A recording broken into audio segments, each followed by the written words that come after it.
Bonjour à tous et bienvenue sur le channel. On se retrouve aujourd'hui pour le haul anti-haul de la semaine. Donc c'est bimensuel en ce moment. Parce qu'en fait, voilà ce qui se passe. C'est que les collections de Noël sont maintenant toutes sorties. Si je ne m'abuse, je pense qu'il va manquer quelques compagnies indépendantes qui vont nous sortir des trucs genre Glaminatrix, Martin Cosmetics, sûrement Gloss Gods. Qui reste? Odenzai va sortir quelque chose sûrement. Enfin je sais pas. Glaminatrix je sais parce qu'ils ont commencé à sneak peeker des trucs. Mais voilà, toutes les marques genre qu'on trouve chez Sephora ont déjà sorti leur collection. On s'arrête là. Donc le gros de ce mois-ci, de cette période est passé. Et du coup je vais vous parler de quelques produits. Mais il n'y en a pas vraiment beaucoup hein, quand même. C'est tellement que j'ai dû combiner en 2 fois. Alors. En 2 semaines, une. Oui, j'ai une migraine là. Ça m'aide pas. Ça ne m'aide pas. Si vous voulez savoir ce make-up, c'est le make-up de demain qui ressemble beaucoup au make-up de la semaine dernière. Mais avec énormément de difficultés. Donc s'il n'est pas parfait à vos yeux, c'est normal. Il n'est pas parfait à mes yeux non plus. Et j'en ai chié. Voilà, en gros c'est ça. Bon, je commence. Donc si vous ne me suivez pas sur Instagram, vous pouvez le faire, c'est gratuit.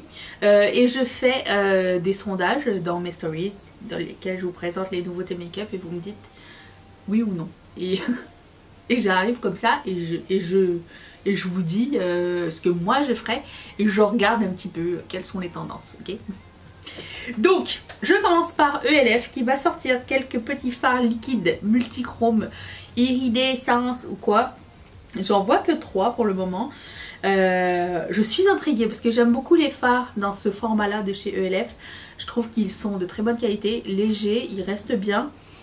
Et voilà, donc si je croise ces fards là, je vais en choper parce que je vois que quand même 57% ont trouvé t'y intéresser. Et du coup je me suis dit, ben, peut-être ça pourrait vous intéresser si je faisais un retour dessus. Quoique moi vous savez, il y a un décalage de 1 an à peu près entre le moment où j'achète un truc et je l'essaie. Oui, j'ai hâte de l'avoir, mais une fois qu'il est arrivé en sécurité, il est chez moi, après ça je suis pas pressée. Je suis comme, je vais me délecter au moment venu. Je ne suis pas pressée. J'ai autre chose, j'ai plein d'autres trucs à tester. Je meurs. Je viens de tester un parfum, j'aime pas du tout. C'est du coup ça pue. C'est Viktor & Rolf Good Fortune. Ça pue, j'aime pas. Ça me fait encore plus mal à la tête. Bref, suite, Lime Crime a sorti sa collection des fêtes et mon dieu, est-ce qu'on peut parler de cette palette? Mais pas trop hein, parce que aussitôt vu, aussitôt oublié. Déjà la marque, j'avais complètement oublié qu'elle existait. Je me rappelle l'année dernière, j'avais acheté quelques trucs de chez eux. La qualité n'était pas pareille d'un truc à l'autre. Ils nous ont ressorti des vaults, des coffrets avec leurs anciens produits et tout ça. Je trouvais que c'était intéressant. Mais là, s'il vous plaît, qu'est-ce que c'est que ça? Cette palette, oh, mon dieu, je pense que c'est la plus moche palette de l'année. On est d'accord? Je vois que 82% trouvaient qu'il était d'accord. Qui sont les 18% qui voulaient ça? Parce qu'on peut se dire qu'il existe quelque chose de très similaire à très facile d'accès, genre Nabla peut-être. Bref, et il y a aussi des wet cherry, des gloss, mais ils sont quasiment opaques. Un doré, un argenté. Et il y a des velvetines. Et ils mettent toujours les mêmes, donc c'est ça, c'est écrit édition limitée. C'est peut-être le fait qu'il soit mini. Mais les couleurs semblent être des couleurs qu'on a déjà. Donc pour moi c'est un flop cette collection. Cette marque, autant c'était la best of the best pendant des années, que à cause de son histoire, elle est descendue aussi rapidement qu'elle est montée. Voilà, c'est un jour t'es au top et un jour cancelled. C'est ça qui se passe. Voilà. Non, j'en veux pas. Hermès a sorti des palettes pour les yeux.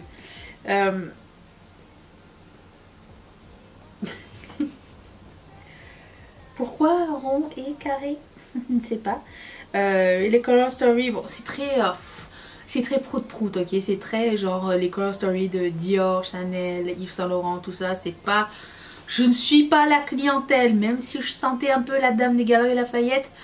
Ça n'est pas moi, c'est madame de Galeries Lafayette qui va être contente d'avoir un joli objet de sa marque préférée avec des couleurs qu'elle va pouvoir ambiancer sur ses yeux pour les grands jours. Mais ça n'est pas du tout mon délire.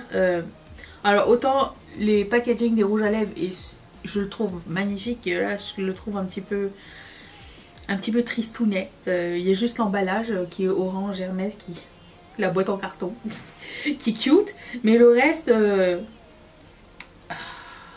ne sais pas trop. Ah oui, je vois que seulement 8% d'entre vous étaient intéressés. Ok, bon, on est d'accord là-dessus, on peut passer.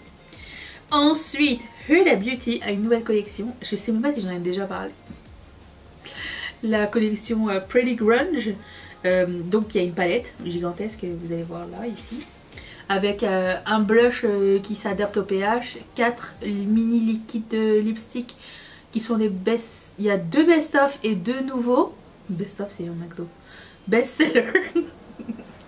Et 2 nouveaux dans le mini lip kit. Et il y a aussi une huile à lèvres noire et un mat... un rouge à lèvres mat vert. Si vert, oui, il me semble. C'est pas une moche palette, j'ai envie de dire. Je préfère de loin celle-ci à genre la Xénon par exemple. Pour moi c'est pas un non total, mais je l'achèterai pas tout de suite. Genre, je sais qu'à un moment donné Huda Beauty a fait genre des moins 40, moins 50% sur son site. Du coup, si un jour je dois passer une commande et que la palette est là, qu'elle fait viens me prendre, mets-moi dans ton panier. Oui, comme j'ai fait avec la Mercury rétrograde que j'adore, c'est une super palette. Mais là pour le coup, je vais pas la prendre au plein prix. Je trouve qu'elle est beaucoup trop chère pour ce que c'est. Et voilà, donc au moins elle n'a pas mis les fards à bubon dedans. Déjà on apprécie grandement, merci Huda. C'est ça, 36% ont trouvé été intéressés. Elle vient d'arriver sur le site de Sephora Canada, je pourrais l'avoir à moins 20%, mais elle est quand même 86 balles, à moins 20% c'est pas assez. Voilà, ensuite Mel Cosmetics a une deuxième collection avec Nightmare Before Christmas. La première je l'ai en ma possession, celle qu'ils ont sortie pour Halloween, et celle-ci c'est celle pour Noël, si j'ai bien compris. Donc vous avez une deuxième palette, mais là au lieu d'avoir genre 2 eyeliners, vous avez 2 glitter pour les yeux gel. Je ne comprends pas cette formule. Si quelqu'un a déjà essayé cette formule, parce que j'ai été regarder sur leur site genre à quoi ça ressemble, qu'est-ce que c'est. Ils disent que c'est un truc qui sèche tout de suite, qui transfère pas, il n'y a pas de chute de paillettes ni rien. Je comprends pas trop le produit, ça a l'air trop beau pour être vrai.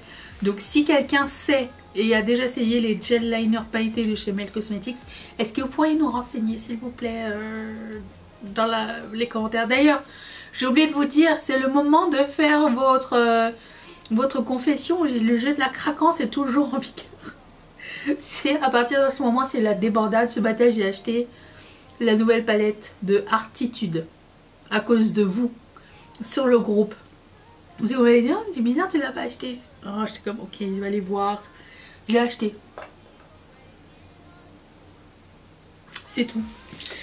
Donc cette palette a l'air très cute. Elle est arrivée sur le site de Sephora, mais je voulais vraiment acheter avec le glitter liner, le gel liner et peut-être le produit à lèvres. Pas les produits à lèvres, pour le visage. Le produit pour le visage, c'est un duo de highlighter blush. Ça a l'air moche, mais je crois que c'est bien. Parce que j'ai l'impression que la photo ne lui rend pas hommage. Et ce que j'aime pas sur le site de chez Melt, c'est qu'il n'y a pas de swatch.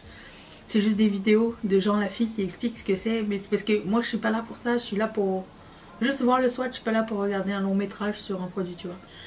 Donc même un court métrage. Je veux savoir les couleurs ça ressemble à quoi, c'est tout. Et d'autant plus que souvent sur le site de mail, les trucs sont faits à la lumière du flash et du coup, t'as pas... On n'est pas tous à la lumière du flash, j'en ai marre des swatchs faits à la lumière du flash. Donnez-nous un vrai swatch. Là je regarde les vidéos, j'en ai marre, voilà. Ou c'est des filtres, ou c'est des flashs, ou c'est quoi. Arrêtez, on veut savoir ce qu'on achète. Voilà. Donc voilà, il y a ça. Et je vais prendre aucun des deux rouges à lèvres parce que je trouve que le bordeaux ressemble beaucoup à celui de la collection précédente, celle de Christmas, de Halloween. Et le vert, à un moment donné il faut arrêter d'avoir 40 000 mêmes verts. Les nudes non, mais les verts c'est parce que tu les portes pas tant que ça en fait. Donc je vais me calmer et voilà. Donc ça me tente. Mais j'attends que les deux gel liners sortent parce qu'ils sont pas sortis. Tout le reste de la collection est sorti mais pas les gel liners. Et dites-moi, c'est pas urgent, mais dites-moi est-ce qu'ils sont bien les gel liners pailletés. Ensuite, Made by Mitchell a sorti plein de nouveaux trucs pour les fêtes. Des eyeliners pailletés, de nouveaux mini... c'est pas des mini, mais des... Qu'est-ce que je veux dire? Fard à paupières crème. Palette de visage avec des blushs de toutes les couleurs. Et là c'est cool parce que... Enfin de toutes les couleurs. Ça passe du jaune au violet, il y a du rouge, il y a du orangé, il y a du lavande. Il y a vraiment un peu de tout dans cette palette là. Donc je la trouve un petit peu plus versatile que les palettes précédentes. Et des lip liners. Et c'est le festival chez eux. Voilà.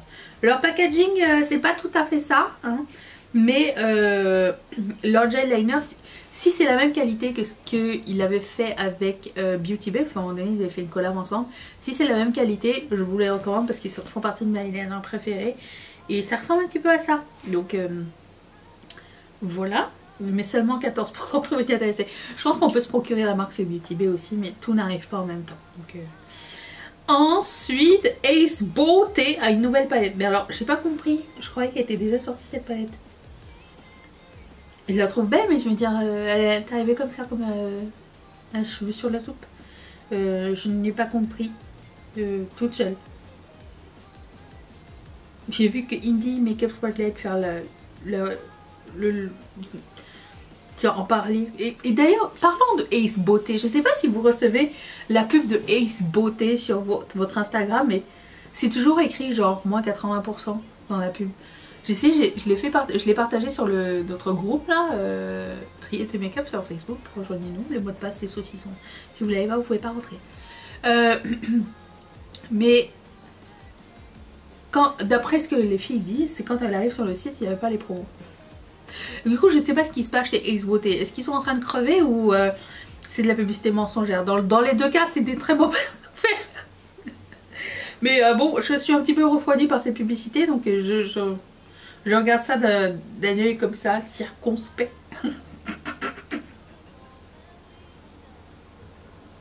Je pense que de ma vie, c'est la première fois que j'utilise ce mot. Bref.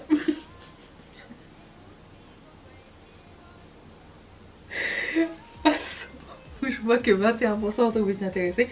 Moi, ça m'aurait bien intéressé. J'aime bien cette color story. Ensuite, Juvia's Place a sorti des gloss baume. Vous savez, comme Mario, comme Tarte, comme tout le monde. J'aime beaucoup les couleurs choisies. Ça me tente bien. J'ai rien à acheter chez eux, mais le jour où j'achèterai quelque chose chez eux, je prendrai quelques couleurs parce qu'elles ont l'air magnifiques. C'est tout ce que je voulais dire, mais que seulement 24% ont trouvé intéressés. Il y en a un, il est quand même beige, genre concealer quoi, tu vois. Mais ce que j'aime bien, c'est qu'il n'y a pas genre, tu sais, rose, pinky nude et tout ça. C'est vraiment, ça part du rose. Après ça, c'est orange et brun. Ça me plaît, c'est mes color story, j'aime beaucoup. Donc, ok. Ensuite, j'ai acheté ça. J'ai acheté les deux palettes de Nightmare Before Christmas. Est-ce que c'est pas ça? Est-ce que j'ai dit Nightmare Before Christmas pour Tim Burton? Il s'appelle... C'est Nightmare on Elm Street. Il y a Nightmare dans les deux. Arrêtez. Ok. Nightmare on Elm Street, aka Freddy. J'ai hésité à prendre la Ghostface palette et finalement toutes les couleurs sont dans les deux mini palettes. Donc j'ai pris les deux mini palettes ainsi que les pinceaux avec du liquide rouge dedans. Ça avait l'air trop bien. Et la palette pour le visage qui avait l'air très sympa aussi. J'ai pas pris leurs produits à lèvres. C'est pas la marque qui fait les meilleurs produits à lèvres selon moi. Ça n'est pas leur force. Du coup ben non, j'ai pas pris. Mais j'ai pris les deux mini palettes. Elles sont trop belles. Oh là là. L'autre est toute rouge, trop belle. Elle me fait penser à la Beetlejuice et Melt. Vous vous rappelez de cette palette là? Fait penser un peu à ça. Voilà, donc ça je l'ai. 32% entre vous qui est intéressé. Ensuite, bonne nouvelle chez Maybelline, il y a des nouveaux Plump Gloss qui vont arriver. Ils ont l'air... Alors, moi je vois c'est écrit Plump et à côté il y a une image d'un petit piment. Ça veut dire ça va piquer parce que Plump ça picote. Mais à quel point ça va piquer, telle est ma question, je ne sais pas. Mais s'ils préviennent avec un piment, ça veut dire que c'est comme... On vous aura prévenu, venez pas nous faire un procès. Mais les deux couleurs du bout là, le orange et le rouge rose, magnifique. Les deux à côté du orange, magnifique aussi. Je sais pas quand est-ce que ça va arriver ici, le packaging est de toute beauté. J'espère juste que c'est pas... J'ai pas aimé leur lip gloss... que tout le monde a aimé là. Comment il s'appelait? Le Lift. Vous voyez lequel je parle? Tout le monde était fan de ces gloss là. Je crois que j'en ai acheté un seul et j'étais super déçue. Même qualité que les Luxe Gloss que Colourpop. Si jamais vous avez aimé ceux de Maybelline, les Luxe Gloss et le Colourpop c'est pour vous. Mais moi c'est vraiment pas mon délire. Moi j'aime les gloss qui collent et qui sont froids et tout ça. Donc c'est pas du tout mon délire. Donc j'ai hâte de savoir à quoi ça ressemble ces gloss là. 33% entre vous qui intéressés. Ah, c'est fini, mais là j'ai mis une photo de des frying pan, des poêles à frire de chez Our Place. Parce que je me posais des questions, j'ai posé une question à Mimi parce que je dis oh je vois que tu follow cette marque là aussi. Je me demandais est-ce que ça vaut la peine d'investir 200 balles dans une poêle à frire ou pas. Voilà, c'était ma question Black Friday parce qu'il y avait une promo. Genre tout ce que je trouve cher au cours de l'année, je le garde pour la fin de l'année mais j'attends. Je vous invite à faire la même chose et après vous dire est-ce que ça va la peine ou pas. Voilà, je vous retrouve demain pour ce make-up. Merci d'avoir passé ce moment avec moi, je vous fais d'énormes bisous. Bye.